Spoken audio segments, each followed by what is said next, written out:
కారం రంగు రుచితో ఉంటుంది. ఆచి మిరపపొడి అదరగొట్టే కారం రంగు రుచి. రామేశ్వరం పోయినా శనేశ్వరం తప్పలేదని ఓ పాపులర్ సామెత ఉంది. ఏపీ రాజకీయాల్లో ఇప్పుడు అది ఆ సీనియర్ నాయకుడికి బాగా సింక్ అవుతుంది. వరుస విజయాలు సాధించిన కీలక నాయకుడిని ఓడించినా అప్పట్లో గుర్తింపు దక్కలేదు. చివరకు ఇటీవల ఎన్నికల్లో టికెట్ కూడా దొరకలేదు.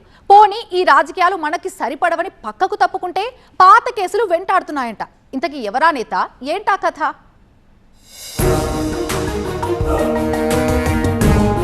టీడీపీ ఆఫీస్ పై దాడి కేసులో ఆర్కే పేరు.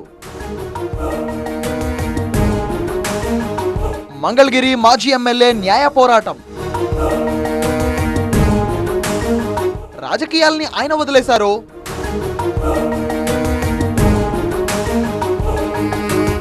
రాజకీయాలే ఆయన్ను వదలట్లేదా?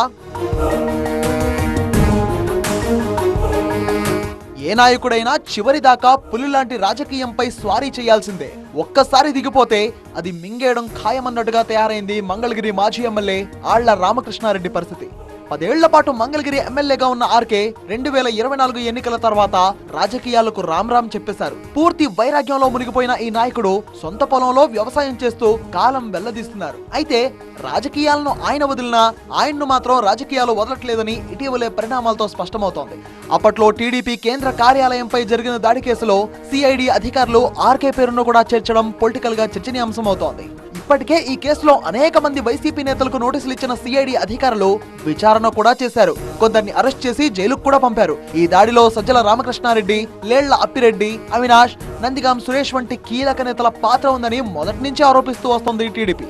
2024లో ఆ పార్టీ అధికారంలోకి రావడంతో ఈ కేసు విచారణ వేగవంతమైంది. సీసీ ఫుటేజ్ ఆధారంగా పలువురు నిందితుల అరెస్టు కూడా జరిగాయి. అయితే ఇటీవలే ఆళ్ల రామకృష్ణారెడ్డి పేరు కూడా ఈ కేసులో చేర్చారు పోలీసులు. 127వ నిందితుడిగా ఆయన పేరును చేర్చిన పోలీసులు టీడీపీ ఆఫీస్ పై దాడి జరిగిన టైంలో మంగళగిరి ఎమ్మెల్యేగా ఉన్న ఆళ్ల రామకృష్ణారెడ్డికి ఆ విషయం తెలిసే ఉంటుందని ఆరోపిస్తున్నారు. అయితే ఇదంతా కక్ష సాధింపులో భాగంగానే చేస్తున్నారని, దీనిపై న్యాయ పోరాటం చేస్తానని చెప్తున్నారు ఆర్కే.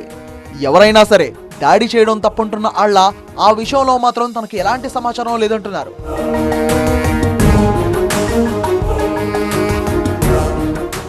అయితే ఆళ్ల రామకృష్ణారెడ్డికి ఈ న్యాయ పోరాటాలు కొత్త ఏం కాదు. 2014లో టీడీపీ గాలిలోనూ మంగళగిరి నుంచి విజయం సాధించిన ఆర్కే అప్పట్లో రాజధాని అమరావతి కోసం భూములు సేకరించడంపై కోర్టుకు వెళ్లారు. నాటి తెలుగుదేశం ప్రభుత్వంపై పోరాటం చేశారు. చంద్రబాబు సహా పలువురు కీలక నాయకులపై సుప్రీంకోర్టులో కేసులు వేశారు. ఇది 2019లో మరోసారి ఫ్యాన్ ప్రభంజనంలో విజయం సాధించిన ఆర్కే నాడు మంత్రిగా ఉన్న నారా లోకేష్ ను ఓడించి సంచలనం క్రియేట్ చేశారు.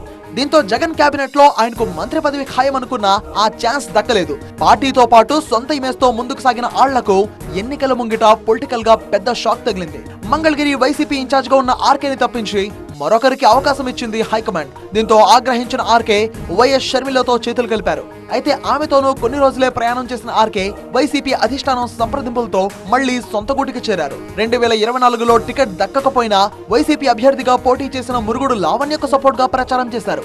అయితే నారా లోకేష్ భారీ మెజారిటీతో గెలవడంతో మంగళగిరి రాజకీయాలు మారిపోయాయి. రాష్ట్ర వ్యాప్తంగానూ కూటమి ప్రభంజనం సృష్టించడంతో ఆర్కే పూర్తిగా పొలిటికల్ వైరాగ్యంలోకి వెళ్లిపోయారు. సొంత కేడర్ కు కూడా అందుబాటులో లేకుండా వ్యవసాయ పనుల్లో బిజీ అయిపోయారు.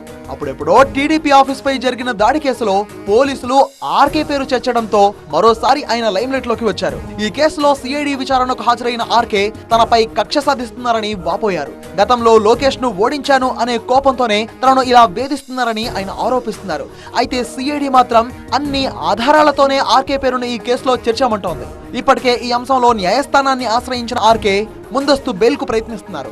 అయితే తాను రాజకీయాలకు దూరంగా ఉంటున్నానని, ఎవరు ఎంత వేధించినా మళ్ళీ యాక్టివ్ పాలిటిక్స్ లోకి వచ్చే ప్రసక్తే లేదని తేల్చి చెప్తున్నారు ఆర్కే. చూద్దాం మరి ఏం జరుగుతుందో.